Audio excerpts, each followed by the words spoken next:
최근 복수의 언론 보도에 따르면 사람도 돈도 탈한국 러시라고 한다. 상속세와 증여세 부담 때문에 이른바 한국의 슈퍼리치들이 미국 등의 국가로 투자 이민을 가고 있다는 것이다. 한때 한국 증시를 견인하던 동학개미도 물밀듯 서학개미로 갈아타고 있다. 이 같은 상황이 지속된다면 한국의 미래가 없다는 우려가 커지고 있다. 최근 미국 국무부에 따르면 지난해 주한 미국 영사관이 투자이민 비자를 발급한 건수는 365건이라고 한다. 2022년 171건보다 2배 이상 늘었다.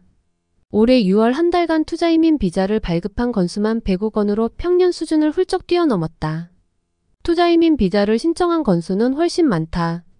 설상가상으로 미국이 석박사급 이상의 해외 고급 인력과 가족에게 발급하는 취업, 이민 비자를 5,684명의 한국인이 2023년에 발급받았다고 한다. 4인 가족으로 계산하면 대략 1,500명 정도의 고급 인력이 미국으로 빠져나간 셈이다. 인구 대비 발급된 비자 수는 인도와 중국의 10배가 넘는 세계 1위다. 인공지능 AI가 같은 첨단 분야의 고급 인력 유출은 더 심각한 수준이다. 2022년을 기준으로 한국에서 석박사를 취득한 AI 분야의 인재 40%가 해외로 떠났으며 대부분은 국내 기업과 비교해 3배에 달하는 연봉과 함께 성과에 대해 확실한 보상을 지급하는 미국의 빅테크행을 선택했다.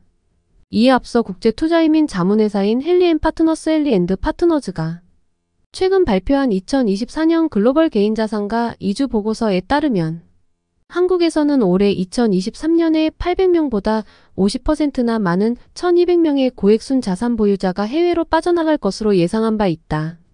여기서 고액순 자산 보유자는 미화 100만 달러 이상의 현금성 자산을 가진 백만장자를 일컫는다.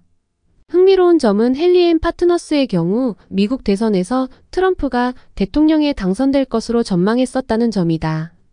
이로 인해 한국과 대만의 경우 미국의 안보 정책이 바뀌면서 지정학적 불안정을 우려하여 고액 자산가들이 해외 이주를 고려하는 것으로 봤다.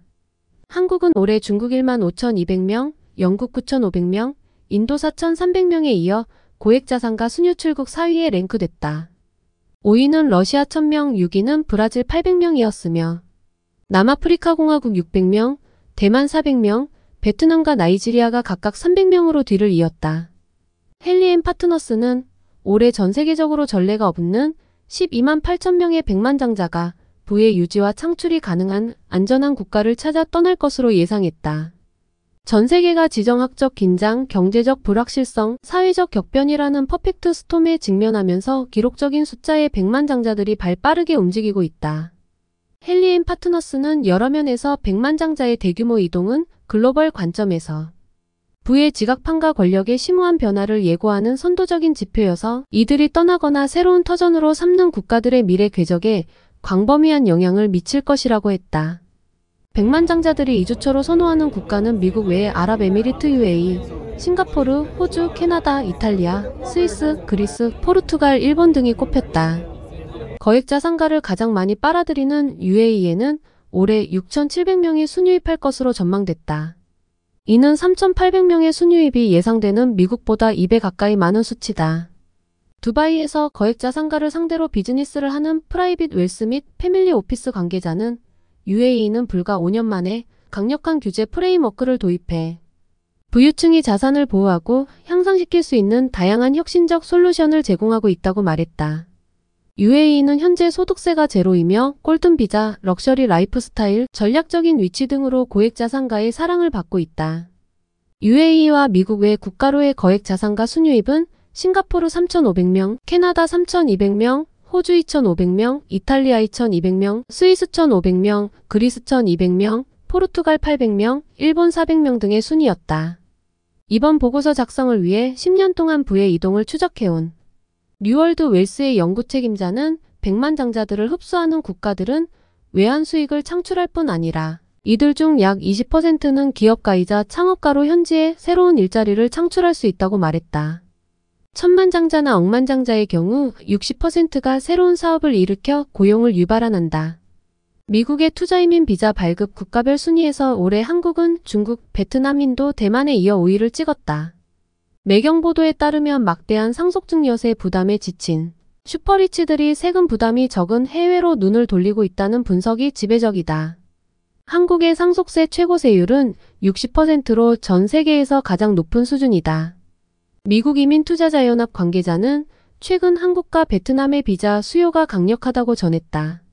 이미 관련 업무를 대행해온 모법조인은 스타트업 창업으로 큰 돈을 번 자산가들은 대부분 해외로 나간다고 보면 된다고 했다. 또 다른 관계자는 투자 이민을 알아보는 고객들의 희망 국가가 대부분 상속세율이 낮은 국가라고 언급했다. 국내 자금도 미국으로 빠르게 이동하고 있다. 미국 뉴욕 증시가 역대급 상승장을 이어가면서 서학개미들의 미국 주식 보관 금액이 사상 처음으로 1,000억 달러를 돌파했다. 한국예탁결제원에 따르면 국내 투자자들의 미국 주식 보관액은 11월 7일부로 1,013억 6,571만 달러를 기록했다. 이는 사상 최대 액수다. 연방준비제도의 기준금리 인하, 추수감사절을 전후해 연말 연시 강세장 기대감 등이 주식 이민을 부추긴 것으로 풀이된다. 서학개미는 지난 8월 말 기준 710만 명에 달했고 최근 들어서도 빠른 증가세를 이어가고 있다. 반면 금융투자소득세 폐지 결정에도 불구하고 국내 증시는 약세를 거듭하고 있다. 코스피 코스닥 지수가 전 세계 주요 주가지수 가운데 가장 부진한 성적을 내고 있다. 미국 도널드 트럼프 2기 행정부 출범을 앞두고 채권금리와 환율 등 거시경제지표가 요동친 여파다. 다만 한국 증시의 본질적 약세 원인은 따로 있다. 한국 증시가 부진한 원인으로 여러 가지가 꼽히지만 가장 핵심은 기업의 성장이 둔화하고 있다는 점이다. 코스피 시장 상장사의 올해 연간 영업이익 예상치는 지난 8월 말 기준 277조 6천억 원이었다. 현재 259조 7천억 원으로 줄었다. 같은 기간 2025년 영업이익 예상치도 344조 6천억 원에서 319조 9천억 원으로 감소했다. 코스피 시장 대장주인 삼성전자가 어려움을 겪고 있는 영향이 컸다. 삼성전자의 올해 영업이익 예상치는 지난 8월 45조 3,200억 원에서 현재 36조 1,400억 원으로 하향 조정됐다. 2025년 영업이익 예상치 역시 지난 8월 63조 6천억 원에서 현재 45조 4,500억 원으로 눈높이가 낮아졌다. 삼성전자 주가가 74,300원에서 56,600원까지 곤두박질 친 것과 맞물린다. 이외에도 실내 자본이 바닥난 것도 한국 증시가 부진한 요인이다. 공모가를 부풀린 뻥튀기 상장 이후 정작 주가가 내림세를 걷는 문제, 미래 먹거리로 키웠던 사업 부문을 물적 분할해 재상장하는 쪼개기 상장 문제, 근거가 불분명한 기습 유상 증자 등의 사례가 잇따랐다. 한편 미국 대선의 향방과 관련하여 국내 굴지의 기업들도 헛발질을 하기는 마찬가지였다. 최근 국내의 모 언론 보도에 따르면 우리 기업들은 미국 대선에서 카멀라 해리스를 선호하는 경향이 컸고 정당별 후원은 기업에 따라 다른 양상을 보였다. 미국은 로비 활동을 허용해 거액의 로비 자금을 모을 수 있다. 슈퍼팩이라 불리는 정치활동위원회에 대해선 무제한 후원이 가능하다. 그러다 보니 기업은 로비스트나 각종 모금 행사 등을 경유해 지원한다. 200달러 약 27만 4천 원 이상 후원한 사람이나 기업은 로비 내역을 공개해야 하기 때문에 미국의 비영리단체 오픈시크릿은 미 의회나 정부의 자료 등을 바탕으로 기업별 로비 현황 자료를 공개하고 있다. 우리 기업의 로비 자금도 오픈시크릿 홈페이지를 통해 미국의 어느 당 어떤 후보에게 흘러갔는지 확인할 수 있다. 지난 1월부터 9월까지 공개된 모금액을 보면 우리나라 주요 대기업 중에선 삼성이 올해만 354만 달러로 가장 많은 돈을 미국 대선판에 투입했다. 삼성전자와 함께 미국 활동을 위해 삼성 SDI 아메리카, 삼성전자 미국법인 등 6개 주요 계열사가 뭉쳐서 만든 삼성그룹이 후원금을 냈다. 해리스 후보를 향한 후원금이 31,448달러로 가장 많았고 트럼프 후보는 10분의 1 수준인 3,483달러였다. 연방의원 선거를 위해선 텍사스주에서 10선을 지낸 마이클 맥콜, 연방하원 의원과 같은 주에서 11선에 성공한 존 카터 의원 등에 적극적으로 로비했다. 대선 후보와 달리 모두 공화당 소속이다. 정당별로는 민주당이 54.7%, 공화당이 43.9%, 기타가 1.4%였다. SK그룹이 254만 달러 약 34억 8천만 원로 2위에 올랐다. SK그룹은 SK이노베이션과 SK하이닉스, SK텔레콤 등 5개 주요 계열사가 공동 출자한 SK아메리카스가 미국에서 로비 활동을 수행하고 있다. SK 아메리카스가 대선 후보에 투입한 로비 자금은 없지만 연방의원 후원엔 정당별로 민주당은 83.9%, 기타는 16.1%를 차지했다.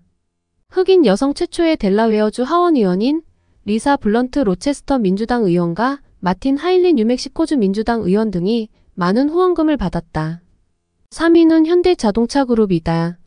현대차와 기아가 각각 123만 달러, 48만 달러로 총 171만 달러 약 23억 4,400만 원을 로비 자금에 썼다. 현대차 그룹의 후원 비중은 대선 후보, 정당 모두 민주당이 높았다. 해리스 후보에게 3,817달러를 후원했다면 트럼프 후보에겐 10만 원도 안 되는 63달러를 건넸다. 정당별로는 민주당의 87.5%, 공화당의 12.5%를 지원했다. 기아도 해리스 후보에 후원한 액수가 2,488달러로 234달러를 후원한 트럼프 후보보다 많았다. 정당 후원도 공화당보다 민주당에 집중됐다. LG그룹은 총 43만 달러 약 5억 9천만 원을 로비 자금으로 썼다. LG전자가 31만 달러, LG화학, LG에너지솔루션 등이 뭉친 LG코퍼레이션이 12만 달러를 냈다. 정당별 후원은 민주당이 93.7%, 기타가 6.3%였다. LG코퍼레이션도 해리스 후보에게 786달러를 후원했지만 트럼프 후보에게 들어간 후원금은 없다. 정당별 후원은 공화당이 65.9%, 민주당이 34.1%를 차지했다. 한편 미국 기업들의 경우에도 테슬라를 제외한 대다수의 기업들이 해리스 후보에 정치 자금을 투입한 것으로 조사됐다. 기업들이 이처럼 미국 대선에서 친민주당 성향을 보인 배경에는 정권의 입김도 작용했던 것으로 분석된다. 이와 관련 홍승희 서울파이낸스 주필은 미국 대선에서 트럼프가 47대 대통령으로 당선이 확정된 날, 한국 대통령실은 바이든 대통령과의 회담 의지가 확고하다는 발표를 내놨다면서 다음과 같이 언급했다. 당선자와의 전화통화 소식은 나오지 않고 임기 끝나는 대통령과의 회담 의지를 피력한다는 것은 미국의 다음 정부와 척을 지겠다는 선전포고인지 아리송하다. 가뜩이나 트럼프가 재집권하면 우크라이나 전쟁을 당장 종식시키고 북한과의 대화에도 적극 나서겠다고 선거 기간 중에도 강조해온 마당에 이미 현 정부가 던져놓은 이딴 말 폭탄만으로도 대미 외교에 우리의 약점을 쥐어준 현 정부다. 우크라이나에 첨간단을 파견한다느니 하는 황당한 주장을 쏟아내며 바이든 정부의 친위대처럼 움직여온 한국 정부에 대한 트럼프의 시선이 고울 리가 없다. 곱게 보고 말고가 그 자체로 한국에 직접적 피해를 주지는 못하겠지만 국제외교를 비즈니스 마인드로 접근하는 트럼프에게는 적어도 협상에서 한국이 죄다 까발려진 카드만 들고 있는 것으로 보일 가능성은 농후하다. 미국은 누가 뭐라 해도 자금 세계 모든 나라들이 외교 1순위로 꼽을 수밖에 없는 나라다. 그런 나라의 외교에 수시로 구멍을 내면 골치 아픈 일들이 벌어진다. 그런 미국의 대통령 당선자가 확정된 마당에 임기 마무리에 들어선 현직 대통령과 회담을 하겠다는 게 대체 무슨 발상인지 이해할 수 있는 사람이나 국가는 없을 것이다. 외교라는 게 마음에 들면 친구, 수틀리면 무시해도 좋은 어린애들 놀이가 아니다. 그간 주변의 온통적을 늘리는 데 골몰하더라도 적어도 최후방국인 미국과의 외교에까지 철없는 짓을 할 것이라고는 상상조차 못했다. 외교 무대에서 한 국가가 상대하는 것은 상대국의 자연인 아무개가 아니다. 또는 해당 국가의 어느 정파에 국한되어서도 안 된다. 미국의 민주당이 집권하든 공화당이 집권하든 한국 정부가 상대하는 것은 오직 미국이라는 국가 자체여야 옳다. 물론 그들 사회에서도 나름의 갈등이 있고 부분적으로는 집권당의 지지 기반에 따라 정책의 차이가 나타나고 그렇기에 우리의 외교도 그런 정책적 변화를 민감하게 파악하고 국익에 최선이 될 외교 전략을 세워나갈 일이다. 그런데 지금 트럼프의 당선으로 한국은 여러 곤란한 현안을 직면하게 됐다. 일단 북한과 직접 대화에 나서겠다는 트럼프의 의지는 현재의 남북관계 상황에서 한국을 한반도 문제에서 소외시킬 위험성이 매우 높다. 게다가 우크라이나를 지원하겠다고 설레발을 쳐댄 통에 러시아와의 관계가 껄끄러워졌고 그 결과의 하나로 북러 상호방 이조약을 허용하게 됐다. 그렇다고 북한이 위협이 된다는 뜻은 아니지만 적어도 한반도 문제에서 이 땅의 주인이면서도 자꾸 지분을 잃게 된다는 것이 가장 심각한 문제다. 그런데 지금 트럼프는 푸틴과도 대화하겠다는 뜻을 명확히 하고 있다. 트럼프로서는 중국의 값싼 상품이 미국 시장을 점령하면서 자국 일자리가 줄어드는 것을 못 견디지만 어쨌든 미국이 마음껏 사업할 수 있는 세상을 만들고자 한다. 그래서 돈 드는 전쟁 그만하자는 것이다. 그런 트럼프 정부와는 시작도 전에 틀어질 일만 만들고 있으니 걱정 만만이다. 여기까지가 홍주필의 지적이다. 한편 이번 미 대선에서 트럼프가 했던 최고의 거래는 페이팔의 세력과의 결탁이다. 페이팔은 좌경화되는 민주당을 보면서 미국의 몰락을 예견했다. 트럼프 역시 그들의 명성과 돈이 필요했다. 머스크가 대선에 쏟아부은 돈만 1억 3,200만 달러다. 틸은 국방부의 AI 빅데이터를 납품하는 펠런티어의 창립자이기도 하다. 둘의 결합은 트럼프 이기 미국이 어떤 방향으로 흘러갈지 예고한다. 첫째, 값싼 동맹시대의 폐기다. 제1차 세계대전 이후 미국은 국제안보의 플레이어이자 곡간지기 역할을 했다. 하지만 지금 국가부채가 35조 달러, 무려 사경 8,496조 원이다. 어느 나라도 이 같은 천문학적 빚더미 속에서 생존할 수 없다. 둘째, 러스트벨트 노동자들이 원하는 제조업 부흥과 중산층 부활이다. 미국 우선주의에 입각한 관세전쟁은 필연적 수순이다. 셋째, 불법 이민자 추방과 국경통이다. 바이든 행정부에서 1,500만 명의 불법 이민자가 유입됐고 미국민들은 사회 전반적으로 불안을 느꼈다. 넷째, 우클릭 행보로 과도한 기후환경 정책과 성정체성 선택권 등 정치적 올바름 통제가 예상된다. 다섯째, AI 국방기술 혁신과 패권주의 강화다. 중국 견제를 위해 대서양보다는 아시아 지역 동맹이 중요해지고 한국과 일본 호주와의 협력 증진은 다행히 필수적이다. 미국민은 미국 예외주의를 선택했다. 단순한 고립주의가 아니다. 자유의 횃불을 치켜들 세계 유일 국가, 언덕 위의 하얀 집이라는 인식이 깔려있다. 세계의 리더 자리를 유지하려면 번영을 지속해야 한다. 트럼프는 마가를 전면에 내걸고 돌아왔다. 미국이 어디로 가는지 알아야 한국의 길도 보인다. 너무 비관할 필요는 없다. 지금보다 더 나쁜 상황에서 이승만은 대한민국을 건국했고 박정희는 조국 근대화를 이룩했다. 다만 지금의 문제는 그 어디에도 이승만과 박정희는 없고 정치 사기꾼들만 존재한다는 것이 차이라 하겠다.